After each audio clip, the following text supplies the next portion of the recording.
All right, shalom, shalom. Just give me 1 second.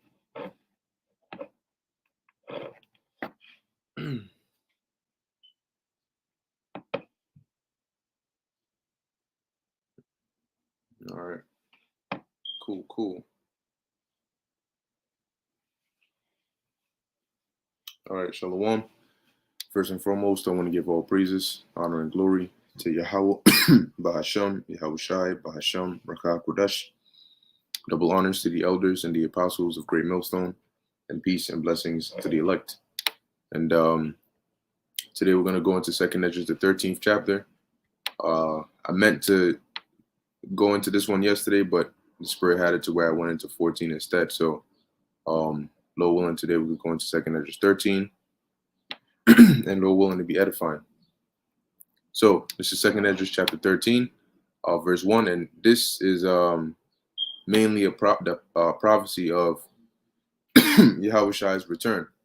All right, coming with the chariots and all of that stuff. So let's go into it. Now it does speak on different timelines as well, but as we go through, we'll cover that. So this is Second Esdras chapter 13 verse 1. And it came to pass after 7 days I dreamed a dream by night. Because when you read Slakia, when you read at the end of Second Esdras chapter 12, the angel basically told the angel Uriel told Ezra, let's see, it says, but I remained still in the field 7 days, as the angel commanded me, and did eat only in those days of the flowers of the field, and had my meat of the herbs. So this was after the angel Uriel had come down and broken down the vision Ezra got in Second Esdras 11 to him, and then told him to go and wait 7 days, in the field and to eat the herbs and so on. So that's why he says, and it came to pass after 7 days, I dreamed a dream by night, and lo, there arose a wind from the sea, that it moved all the waves thereof. And I beheld, and lo, that man waxed strong with the thousands of heaven. And when he turned his countenance to look, all the things trembled that were seen unto him. So now this man that waxed strong with the thousands of heaven is Yahushua, all right, the Messiah. And the thousands of heaven are the angels. Okay, this is in Revelation 19. It talks about Yahushua coming on a white horse, and there were other angels pretty much that came on white horses as well. And then also in let's get that real quick. Here in the book of Psalms, I believe it's Psalms 68 and 17. So it says, the chariots of God are 20,000, even thousands of angels. The Lord is among them, as in Sinai in the holy place. So the angels that are in the heavens are a whole lot. So when Yahushua comes back, he's coming with thousands of angels. Okay, it's going to be an army, the heavenly host. Okay, so as it says, and when he turned his countenance to look, all the things trembled that were seen unto him. Yeah, because he came in a chariot which is above. So when the world sees his chariot, everybody's gonna look up, and when they look up and see his chariot, they're gonna be afraid. It says, and pretty much wherever his chariot would be directed to, everybody would be shook. When you read in the book of Ezekiel, I forget exactly if it was the first chapter or the 10th chapter, but it's in the one of those chapters. It tells you about the angels and how they interact with the chariots. Pretty much how the chariots don't really have like steering wheels. It's where the spirit of the angel wanted to go, that's where the chariot will go. And that reminds me of the movie Avatar, with the blue people, and how they could connect the end of their hair, right, their braid, to attach it to the creature, right, whether it's like a mammal looking creature or a flying creature, a bird. They could attach it to like a piece of that creature, and then it would sort of like connect them to where they would be in sync. So wherever the the so that basically the rider could ride it and control it.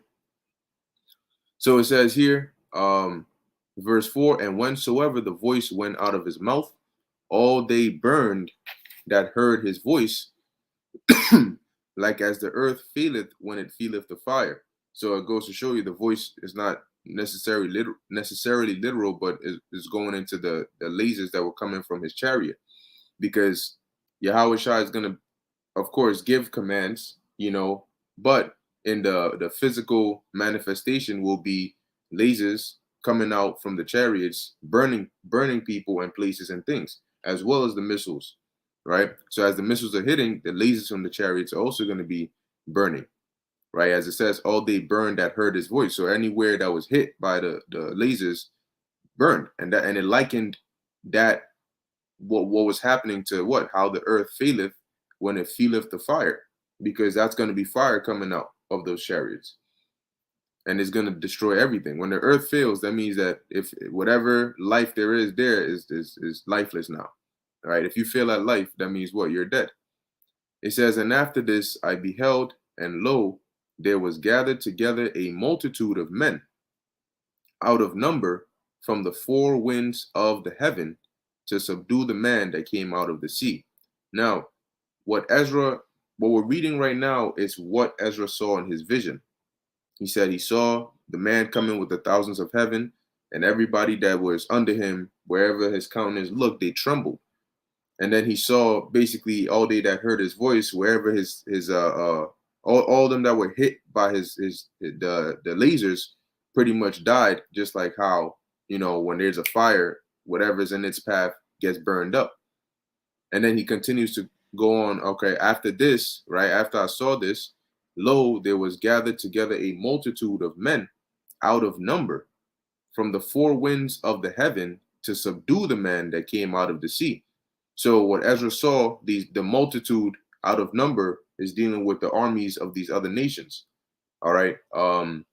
Revelation, the 12th chapter, I believe, and the 7th or the 9th verse, it talks about there was war in heaven. Michael and his angels fought against the dragon and his angels. So in essence, this is also a part of that time, because you're going to have these nations that are going to stop fighting each other, because Yahushua is going to come during World War III. So these nations are going to stop. World War III is going to be between these nations. You can already see Russia and the tensions between U.S., Israel, and Iran, and Russia and China, and the UK and Ukraine and all of that. So there's going to be war going on.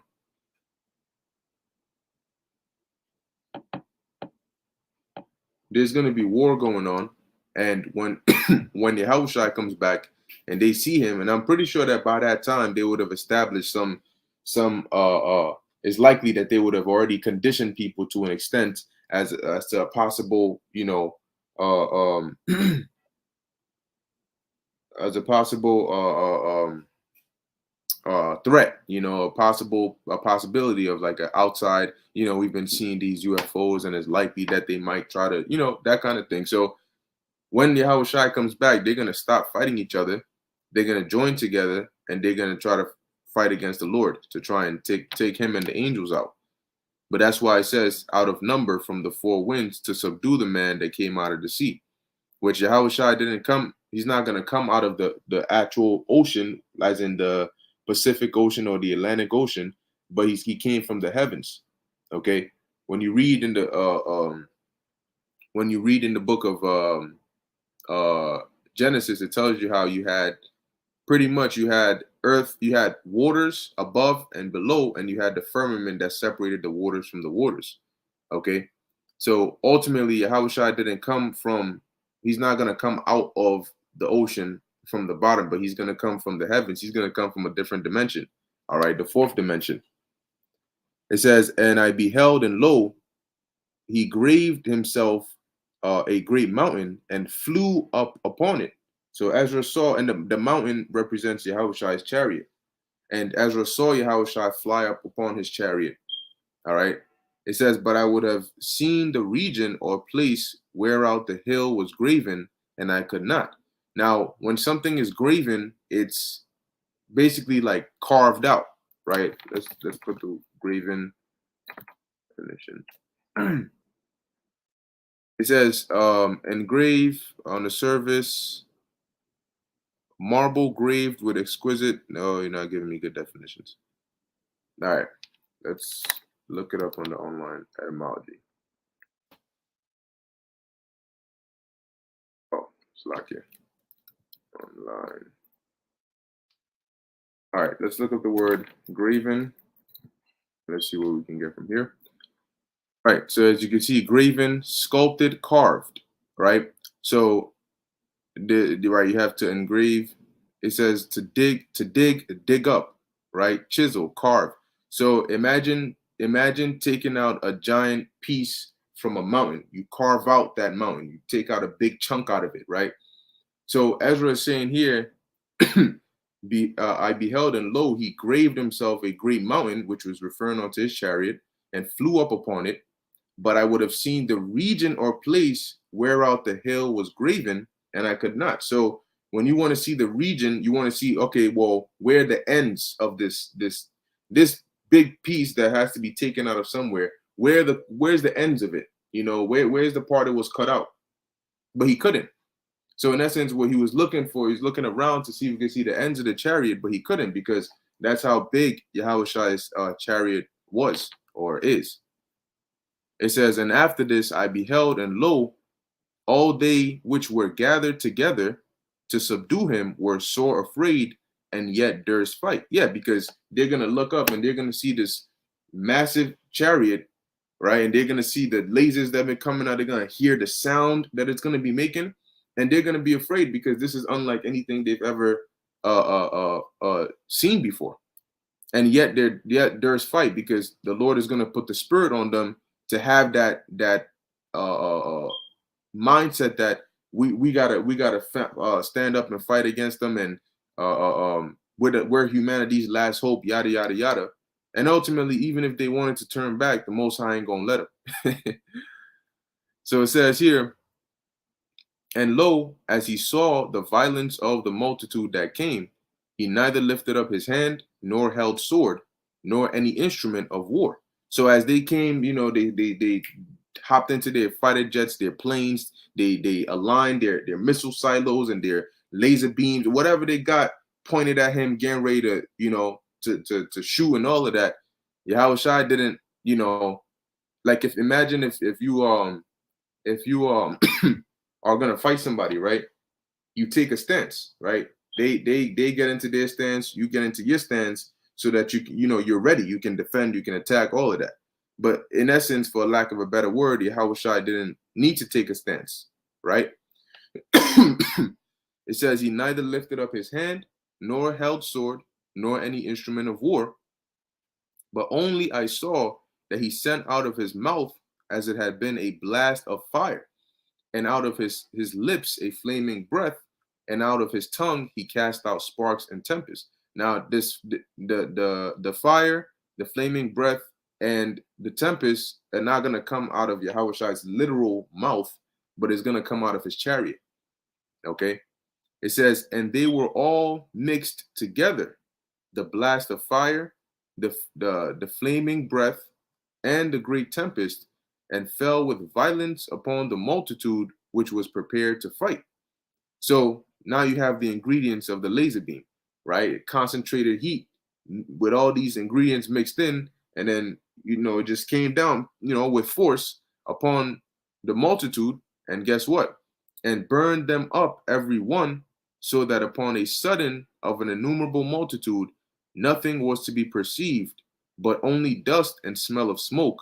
When I saw this, I was afraid. So he'll see like a large number of troops and all that you can't even number. And then a laser beam comes down and eviscerates all of them. And after that laser beam, is done, there's nothing there. It's just dust and smoke. So just like that, pew, they're gone. And when you read in the book of Habakkuk, it also tells you about that. I think it's Habakkuk, the 3rd chapter. Let's pull that up real quick. All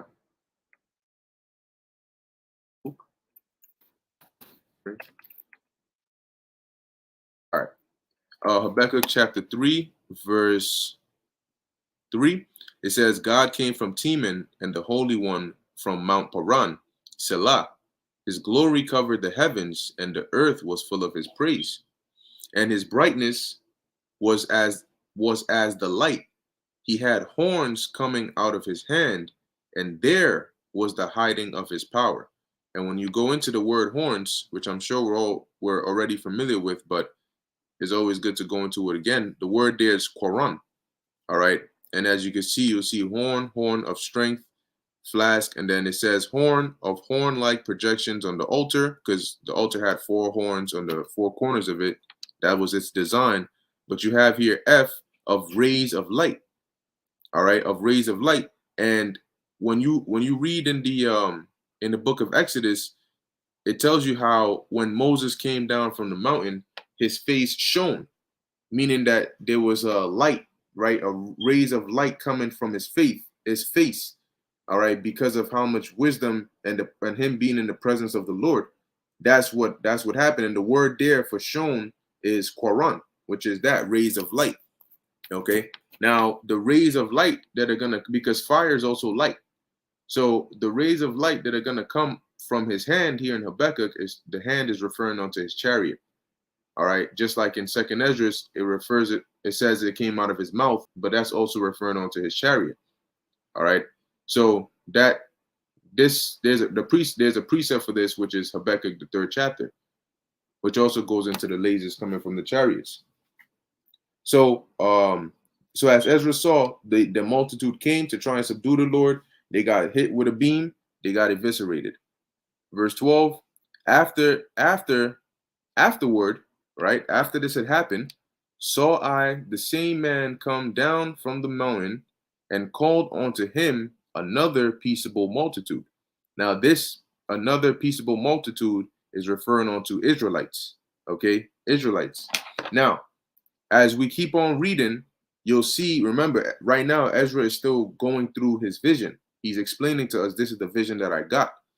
And then from a couple verses on down, you'll hear the angel tell him, this is the interpretation of the vision that you got. This is what it means. And so as the angel is breaking it down and interpreting it, he's going to explain what does it mean by the man wax, strong with the thousands of heaven. What does it mean that the innumerable multitude came? What does it mean about this other peaceable multitude? So the angel is going to explain all of this. All right. So when we get to, I think, around the 39th verse, that's when the angel starts to explain what is this peaceable multitude. So right now, we're just going to keep on going. Like I said, the peaceable multitude is referring on to Israelites, both northern kingdom and southern kingdom. It says, verse 13, and there came much people unto him. Now, this much people unto him is a different multitude of people. And in this multitude of people, it's not this. You may think, okay, he called unto him another peaceable multitude. And then after he called the peaceable multitude, there came much people unto him, which were those peaceable multitude. No, it's two separate. It's separate. Verse 12, the peaceable multitude here are Israelites. In verse 13, the much that came onto him were involved Israelites and heathens, elect and 2/3. And you're going to see why. So it says, and there came much people unto him, whereof some were glad, which are the elect, some were sorry, which were those that weren't of the elect, and some of them were bound, which were what? The heathens, starting with the elites, okay? Because we're gonna find them and bind them up, okay? That's prophecy. It says, and other some brought of them that were offered. Then was I sick through great fear, and I awaked and said. Now, the other some that were brought of them that were offered is talking about Israelites. but the Israelites that are in these other nations that are going to be brought by these other nations. Okay, and a precept for that, a couple of precepts actually, is the book of Isaiah, chapter 60, verse 9. Now you can see at the top it says a glorified Zion, right? So Isaiah 60 is pretty much going into when the Lord basically turns away our captivity. Okay. Now verse 9 says, surely the isles, which is islands, right? When you go into the word isles, let's see if that's the context is being used. All right, see, coast, island, shore, region. So it says here, verse 9, surely the isles shall wait. Surely the isles shall wait for me, and the ships of Tarshish first, to bring thy sons from far, their silver and their gold with them, unto the name of the Lord Yahweh thy God, and to the Holy One of Israel, because he hath glorified thee. See, so as it says, to what? To bring thy sons from far. Who are those? Those are Israelites. Now, another precept is in the book of Isaiah 66 and 20.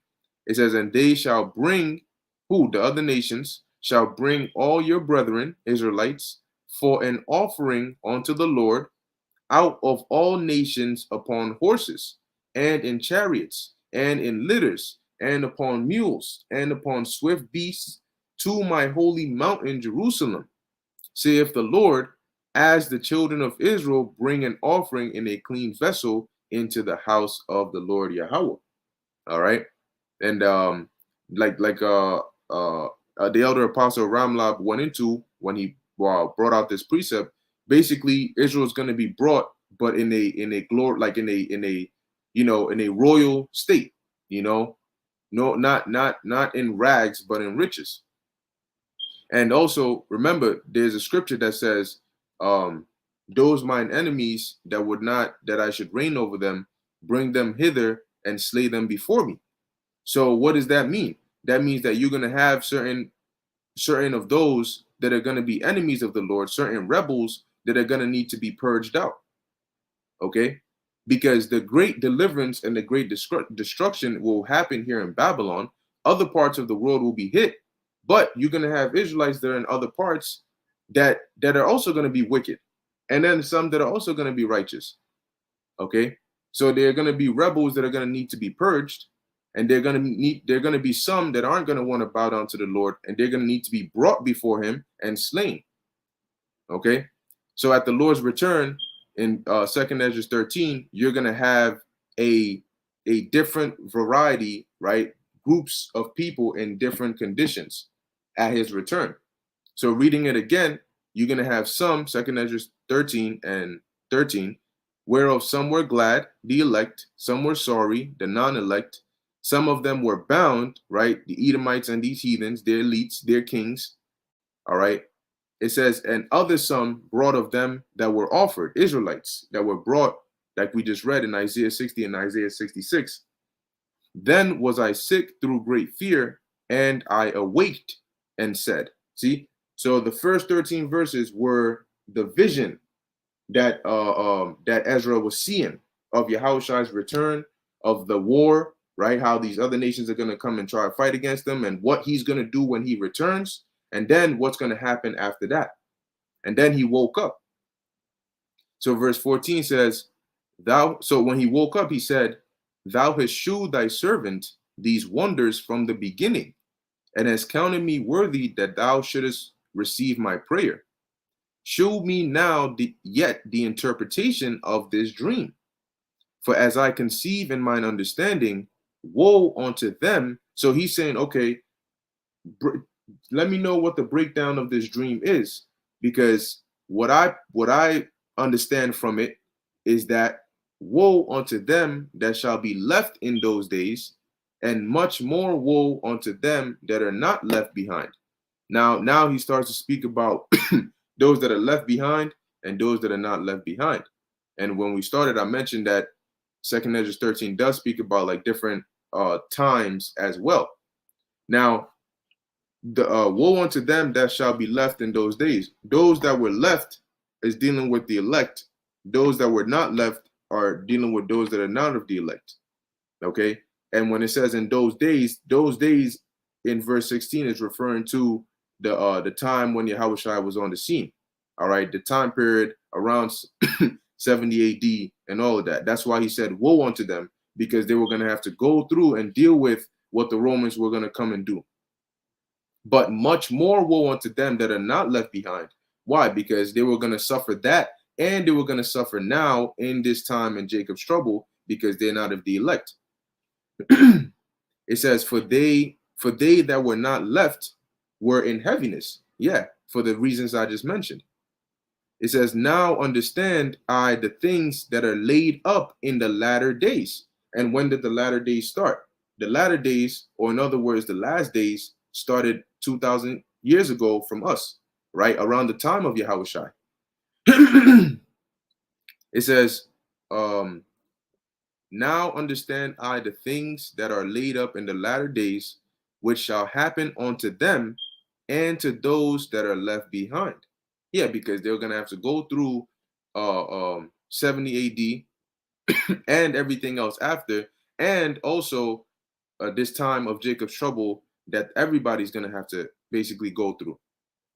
It says, therefore are they come into great perils and many necessities, like as these dreams declare. Because when you read in the previous chapters of Second Esdras, he received different dreams and different visions. He received dreams and visions about the Roman Empire, okay? And remember that he mentioned in Second Esdras 11 how during the time of the last three feathers, right, which are Vespasian, Titus, and Domitian, that when Vespasian came up, he ruled with great oppression, all right? And that they basically hurt the peaceable and all of that. So that was a part of the great perils and necessities that both those that were left behind and those that weren't left behind had to go through in those days. Okay, and then even more in the time of Jacob's trouble, because when you read, I think it's Second Esdras the 7th chapter, it tells you how then shall no man be able to save him that is basically set for destruction, or to hinder him that is set to be saved. So it says, verse 20, yet yet is it easier for him that is in danger to come into these things than to pass away as a cloud out of the world, and not to see the things that happen in the last days. And he answered unto me and said, now it's the way it's written when it says, yet is it easier for him that is in danger to come into these things. What it's really saying is, even though there's going to be chaos and all of that, it's still better for you. Even though it's going to be dangerous, it's still better for you to live in those times than for you to just pass away as a cloud out of the world and not get to see the things that are going to happen in the last days. So even though it's dangerous, it would still be better, right, in Ezra's opinion, for you to be alive in the last days to see the things that are going to go on than for you to just pass away as a cloud, all right, out of this world.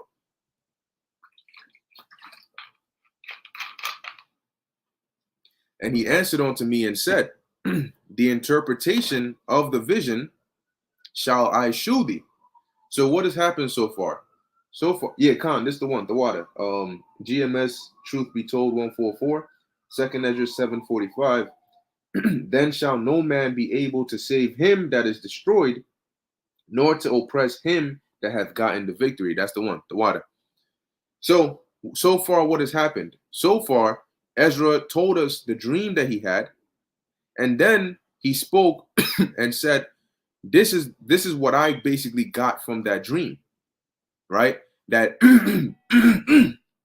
Salakia, that this is what's going to happen, these are the perils, but it's still going to be better for you to be alive in those days than to just miss it all, and so on. And then verse 21, the angel now says, all right, now I'm going to give you what the breakdown of the dream. So imagine if you slept, you had a dream, you woke up, and you said, damn, this is the dream that I had, and this is what I think it means. And then an angel comes and says, all right, now I'm going to tell you what it really means. So verse 21, it says, the interpretation of the vision shall I shew thee, and will open unto thee the thing that thou hast required. Whereas thou sawest, or whereas thou hast spoken of them that are left behind, this is the interpretation, right? So you mentioned those that were left behind. This is what it means. He that shall endure the peril in in that time hath kept himself.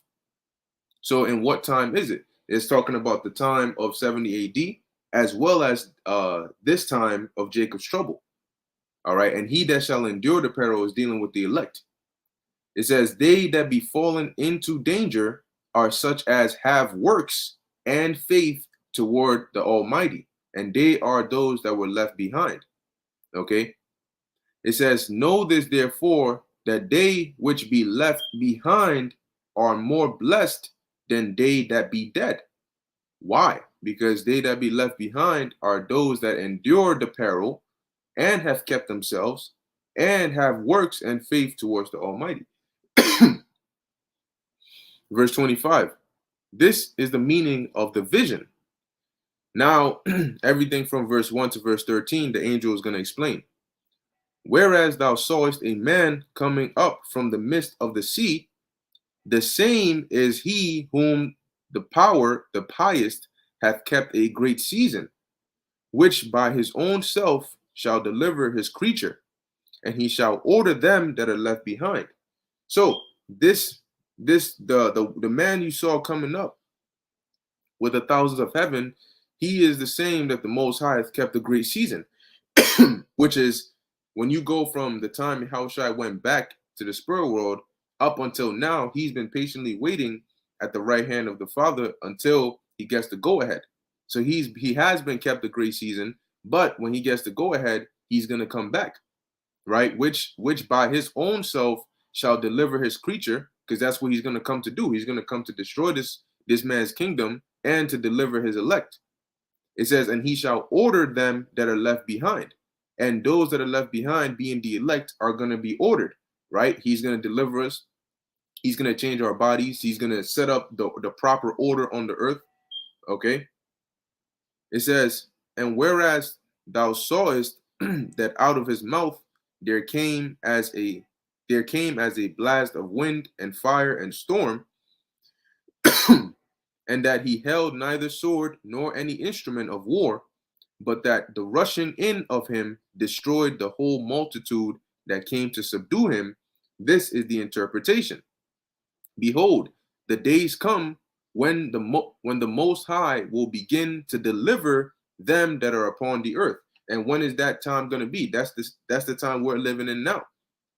The times when Yahushua is going to, or Yahweh Ba'Shem Yahushua is going to begin to deliver them that dwell upon the earth, is the times right that we're in right now. Daniel 12:1, Jeremiah 30:7.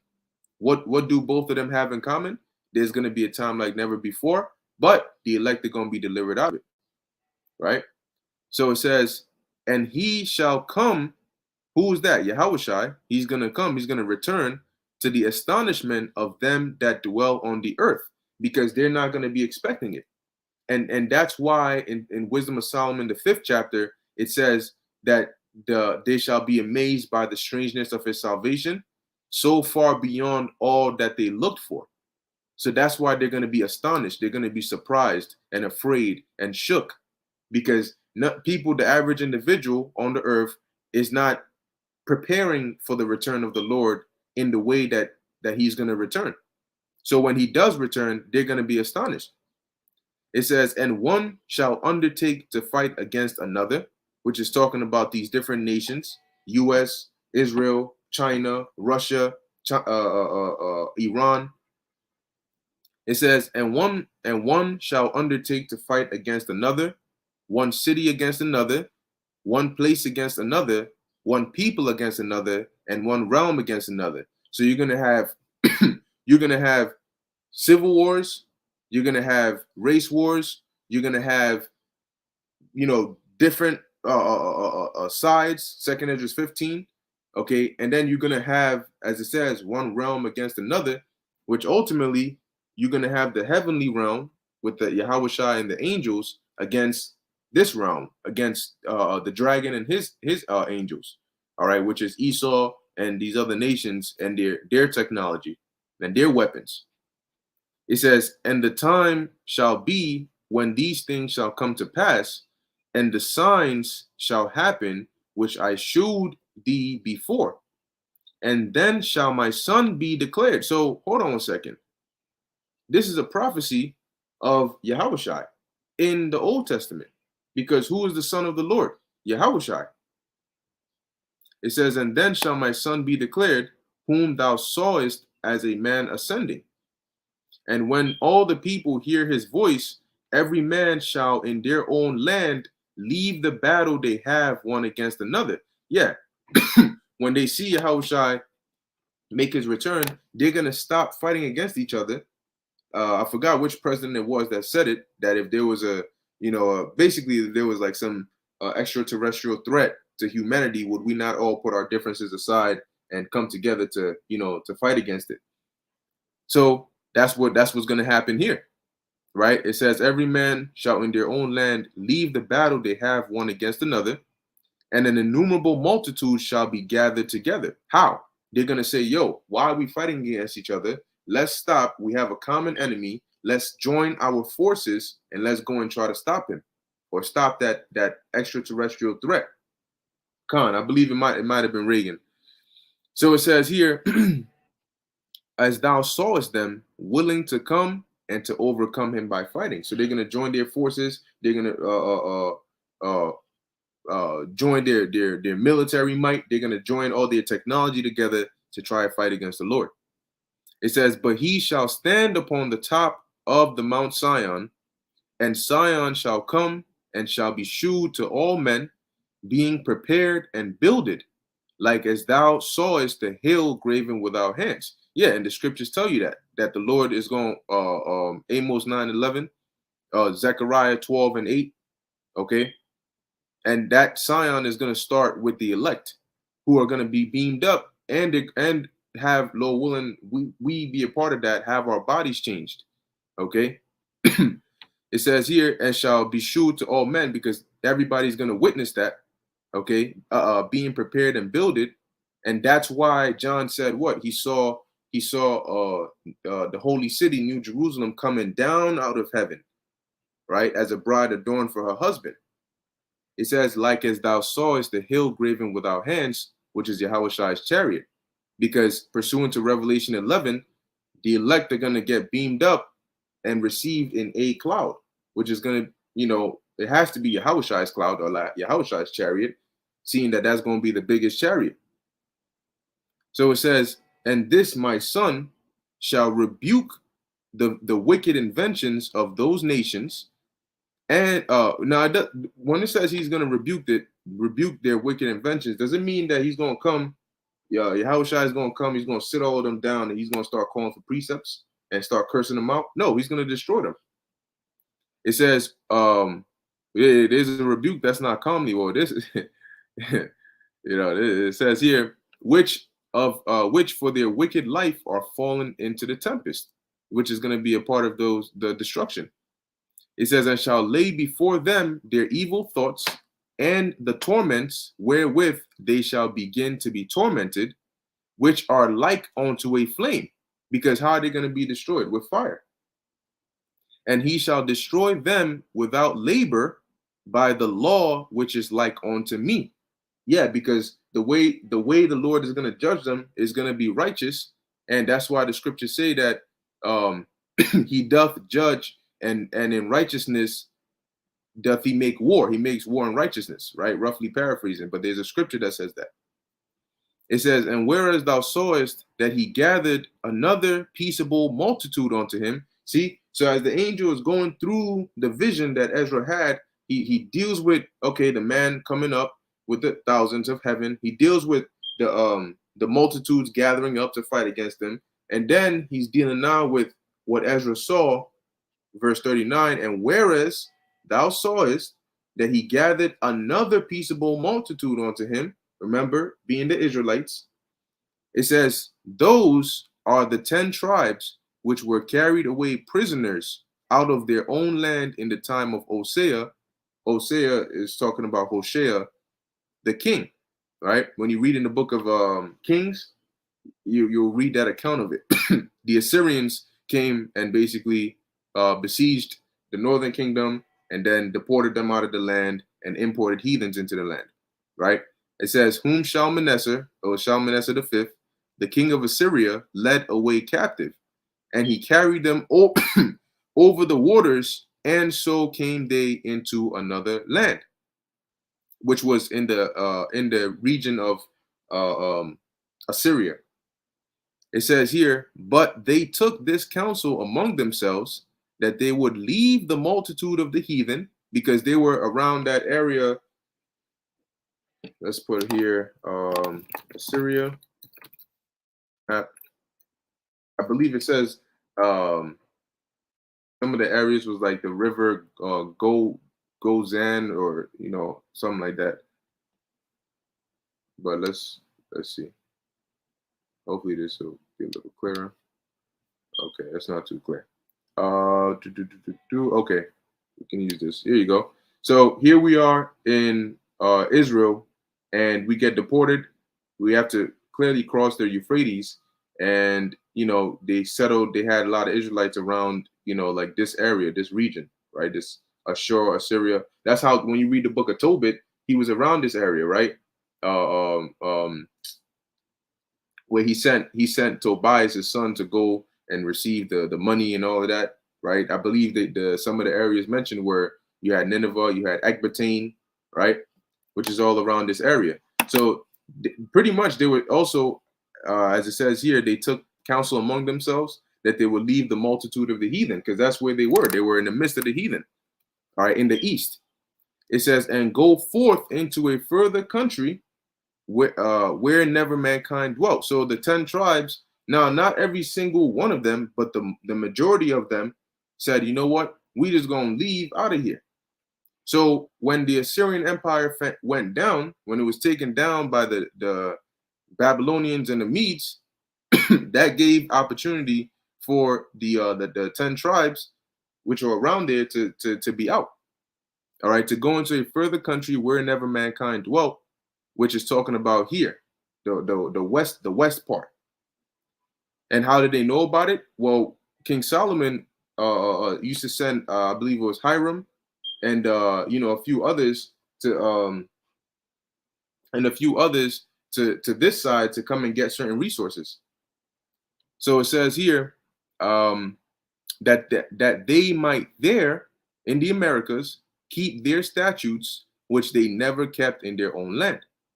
And they entered into the Euphrates by the narrow places of the river, for the Most High then shewed signs for them and held still the flood till they were passed over.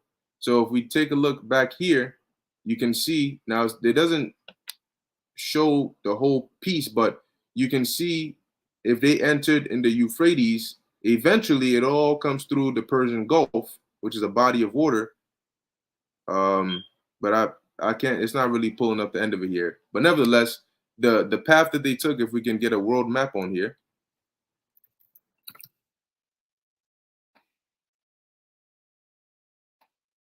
All right.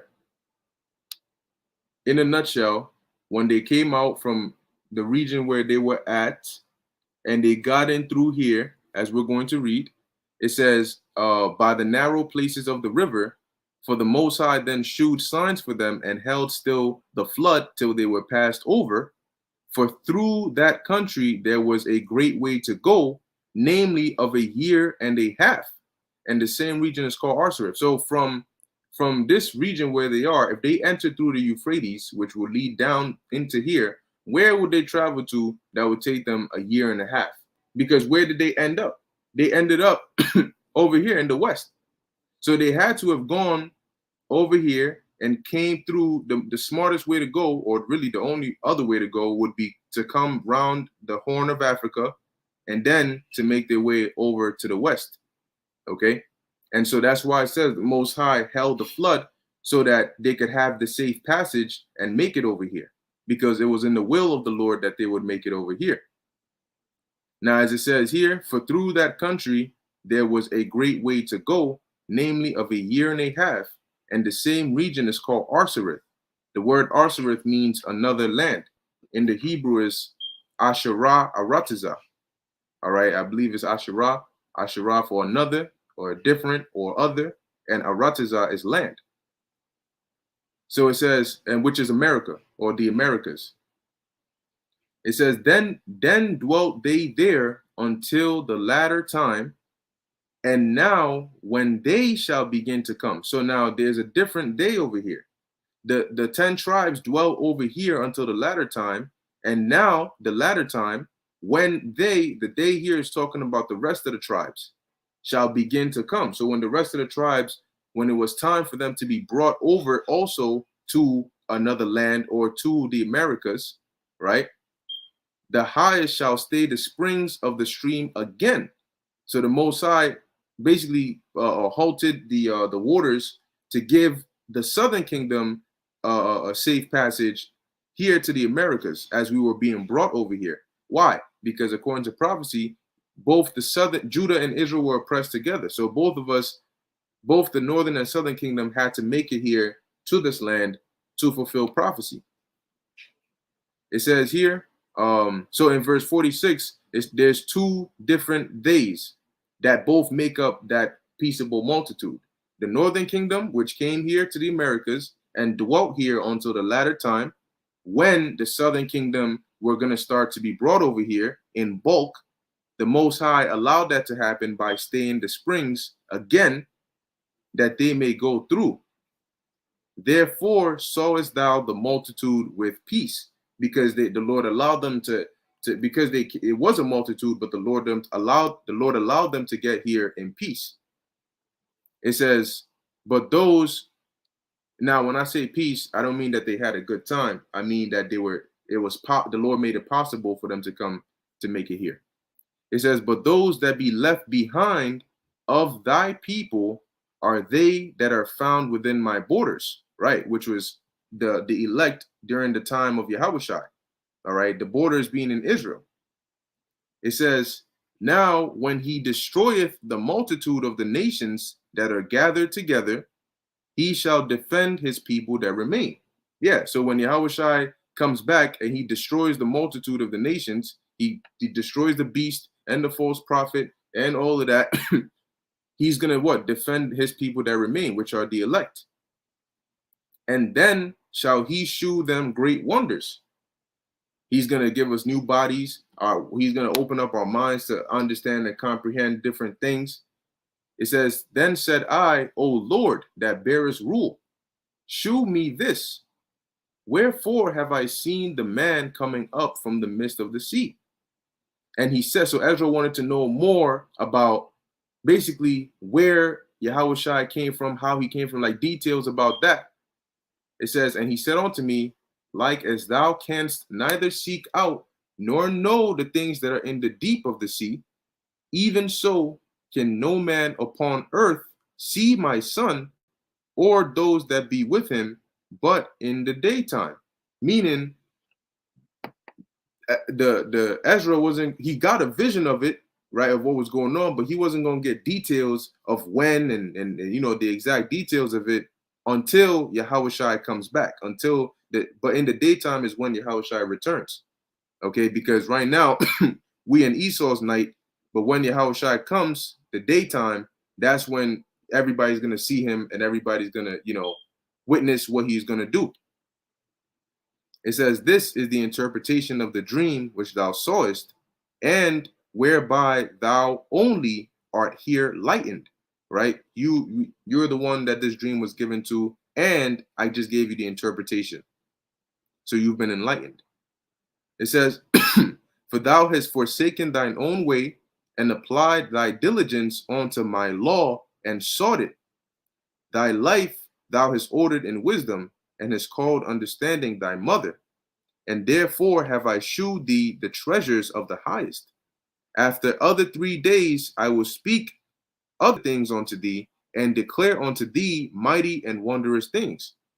Then went I forth into the field, giving praise and thanks greatly unto the Most High, because of his wonders which he did in time, and because he governeth the same, and such things as fall in their seasons. And there I sat 3 days. So that was, after he got the vision, he got the breakdown of it. He was, he sat there 3 days. He was rejoicing. He was pondering upon it, and then that's what leads into Second Esdras, the 14th chapter. All right. So that was pretty much it for Second Esdras, the 13th chapter. This is a prophecy that it hasn't been fulfilled yet, but it's going to be fulfilled after the 15th and 16th chapters. All right. So that was pretty much it. Water for the precepts. Lord willing, that was edifying unto the elect. And in closing, I want to give all praises, honor, and glory to Yahweh, Bahasham, Yahweh Shai, Bahasham, Rakah Kodash. Until next time, Shalom.